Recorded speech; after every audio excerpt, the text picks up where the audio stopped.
عليكم ورحمة الله وبركاته. نحمده ونصلي على رسوله الكريم. أما بعد، فأعوذ بالله من الشيطان الرجيم.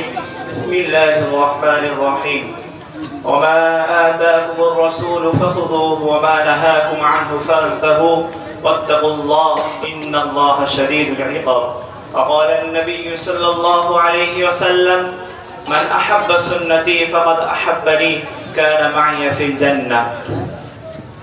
আলহামদুলিল্লাহ, আল্লাহর কৃতজ্ঞতার পরে জানাই হুজুর সাল্লাল্লাহু আলাইহি ওয়াসাল্লামের প্রতি শত কোটি দরুদ ও সালাম।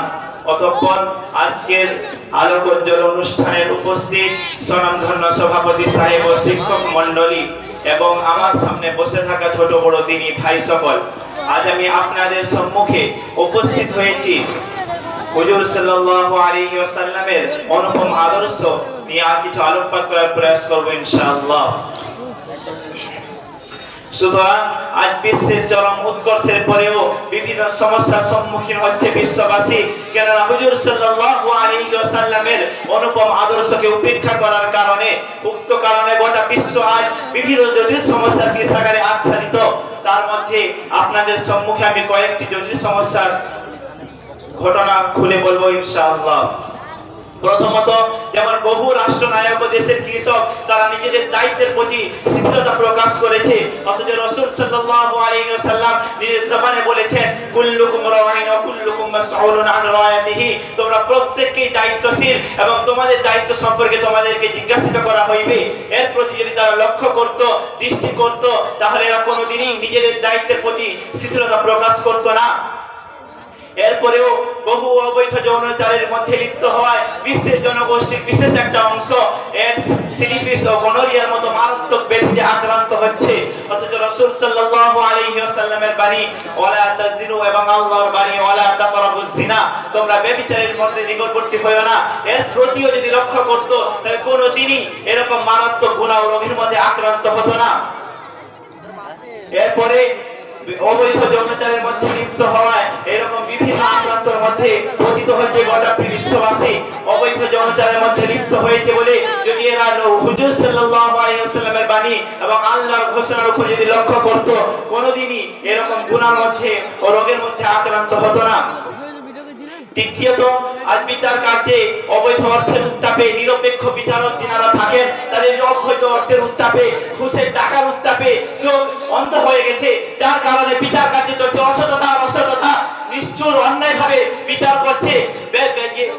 পিতা দারিদ্র হওয়ার কারণে তার অন্যায় হোক ও নিষ্ঠুর ভাবে হত্যা হওয়া, সন্তানের নেই বিচার সে পাচ্ছে না, যার কারণে বিশ্ববাসী বিভিন্ন জটিল সমস্যার মধ্যে পড়ে যাচ্ছে।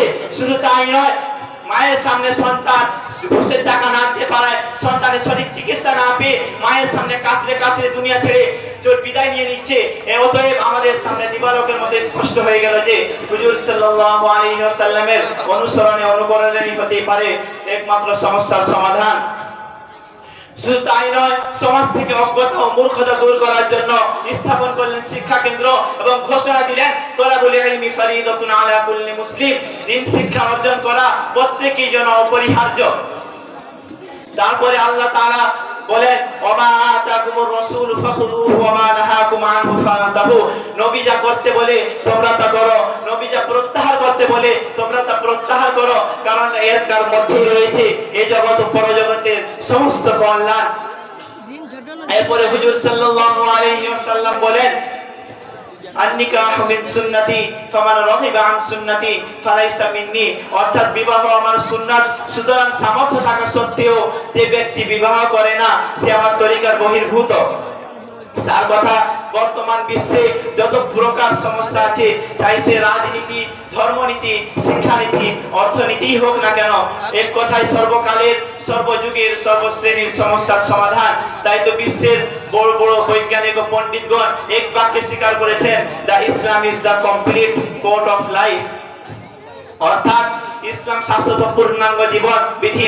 তাই তো মহান আল্লাহ তাআলা বলে দিয়েছেন যে নবী যা করতে বলে তোমরা তা করো, নবী যা প্রত্যাহার করতে বলে তোমরা তা প্রত্যাহার করো। নিজের জিন্দেগি থেকে বাদ দিয়ে দাও নবী যেই হুকুমে বলেছে, এবং আমার তরিকা, আল্লাহ তাআলা বলছেন আমার তরিকা অনুযায়ী, নবীর সুন্নাত তরিকা অনুযায়ী, নবীর আদর্শ অনুযায়ী তোমরা চলার জিন্দেগি কাটানোর চেষ্টা করো। কারণ এর মধ্যে তোমাদের রয়েছে এই জগৎ ও পরজগতের সমস্ত কল্যাণ। আল্লাহ তাআলা আমাদের সবাইকে হুজুর সাল্লাল্লাহু আলাইহি ওয়াসাল্লামের পদাঙ্ক অনুসরণ করে চলার তৌফিক দান করুন।